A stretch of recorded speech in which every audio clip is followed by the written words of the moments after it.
Selamat datang dalam pembelajaran daring kelas 5.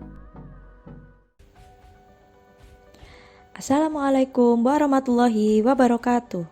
Selamat pagi dan salam semangat anak-anakku kelas 5. Bagaimana kabar kalian? Semoga kalian selalu sehat. Kita awali pembelajaran hari ini dengan berdoa, agar kalian diberikan kemudahan untuk berpikir dan menerima ilmu yang bermanfaat. Hari ini kalian akan mempelajari tema 6, subtema 3, pembelajaran 5, pengaruh kalor terhadap kehidupan. Anak-anak, coba kalian amati gambar apakah ini? Proses apakah yang terdapat pada gambar di samping? Ya, itu adalah proses memanggang kue. Bolu meranti adalah salah satu jenis kue yang harus dipanggang di oven dalam waktu tertentu. Oven adalah alat untuk memanggang kue atau makanan lainnya.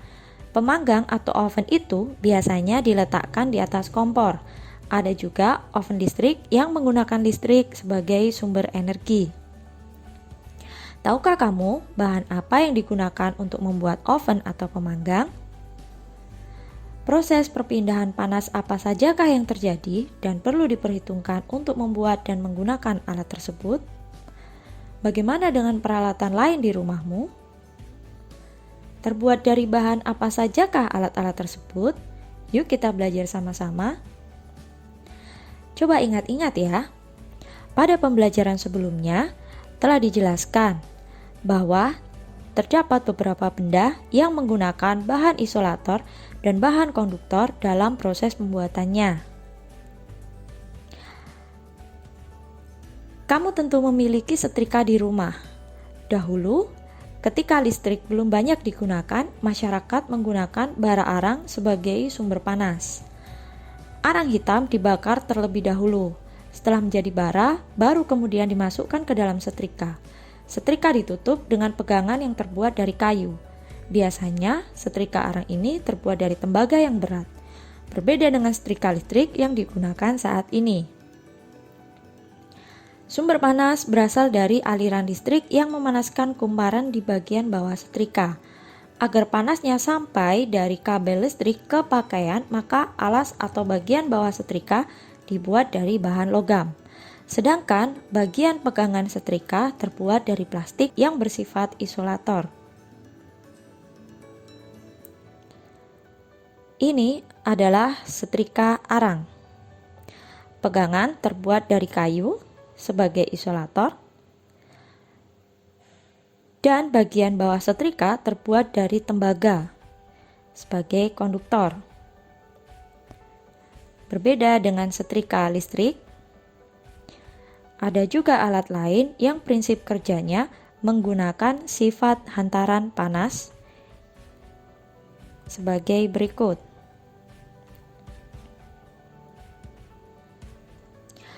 Perhatikanlah beberapa peralatan yang ada di rumahmu.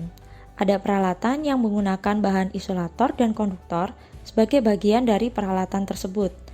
Identifikasikan nama, kegunaan, dan sifat hantaran yang ada pada alat tersebut. Pada tabel berikut, kalian bisa mengisikan contoh peralatan yang bisa kamu temukan di rumah. Misalkan, pegangan panci, bahan plastik, kegunaan untuk membuka dan menutup tutup panci. Sifat hantaran, isolator. Nama alat, gagang solder. Bahan, plastik. Kegunaan, memegang solder saat digunakan. Sifat hantaran, isolator. Nama alat, pegangan setrika. Bahan, plastik. Kegunaan, memegang setrika saat digunakan. Sifat hantaran, isolator. Badan rice cooker.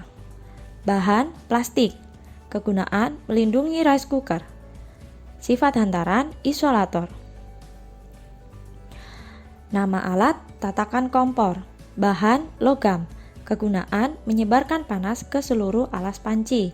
Sifat hantaran, konduktor. Nama alat, badan wajan. Bahan, logam. Kegunaan, menggoreng. Sifat hantaran, konduktor. Berikut ini adalah gambar bagian-bagian dari setrika listrik. Ada yang berupa sebagai isolator dan ada yang konduktor.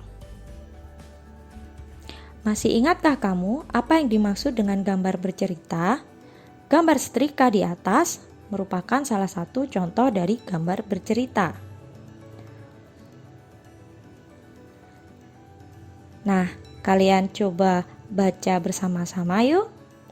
Gambar cerita.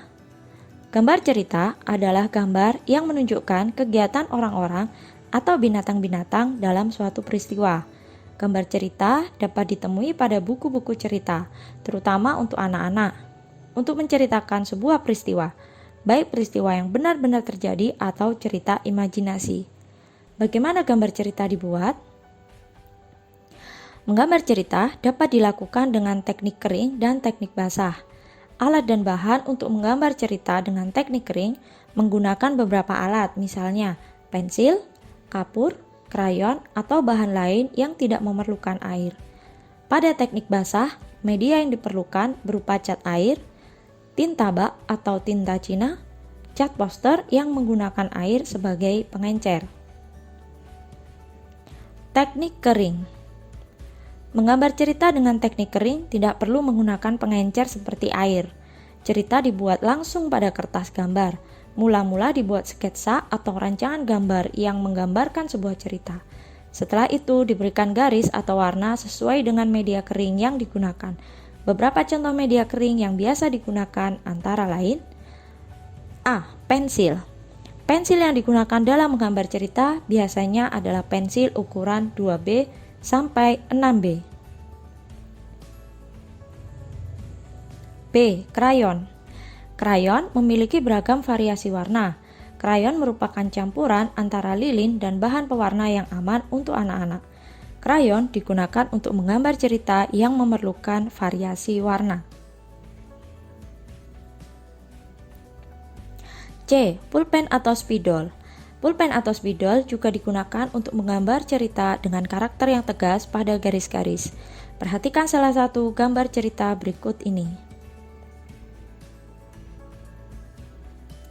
Teknik yang kedua yaitu teknik basah. Media yang digunakan untuk teknik basah antara lain cat air, tinta, atau media lain yang memerlukan air sebagai pengencer.